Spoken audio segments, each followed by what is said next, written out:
যারা ছোট মাছ একদমই পছন্দ করেন না, আজকের রেসিপিটা শুধুমাত্র তাদের জন্য। বাসায় ছোট মাছ নিয়ে আসলে মাঝে মাঝে আমি এভাবে রান্না করি। ছোট থেকে বড় সবাই পছন্দ করে এভাবে রান্না করলে, কারণ এভাবে রান্না করলে এতে কাঁটাটা খুবই কম থাকে। আপনারাও এই রেসিপিতে বাসায় ট্রাই করতে পারেন, বিশেষ করে বাচ্চাদের জন্য।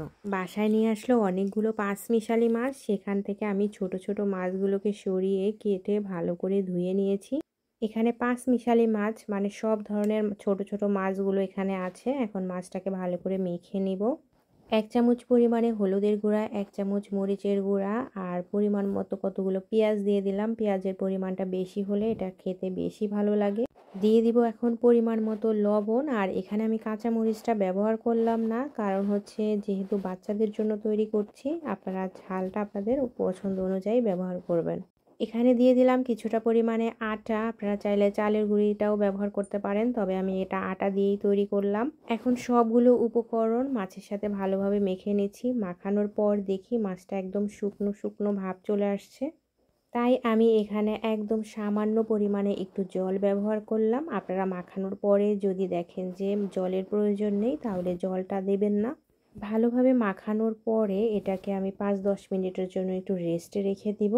অনেকেই দেখবেন যে এই ছোট মাছগুলো শুধুমাত্র কাটার জন্য খেতে চায় না। যারা এই ভয়টা পান তারা এই রেসিপিতে একবার হলেও এই মাছটা রান্না করে দেখবেন, যে একদমই কাটা কম লাগে। এখন একটা প্যান বসিয়ে এর মধ্যে দিয়ে দিলাম পরিমাণ মতো তেল। এবার তেলটাকে ভালো গরম হয়ে গেলেই এর মধ্যে মেখে রাখা মাছগুলোকে দিয়ে দিচ্ছি। আর মাছটা যে কড়াইয়ের মধ্যে দিব একদম পাতলা করে ছড়িয়ে দিব, একদম রুটির মতো চারপাশে গোল শেপ করে কড়াইয়ের ভর্তি করে মাছটাকে দিয়ে দিব।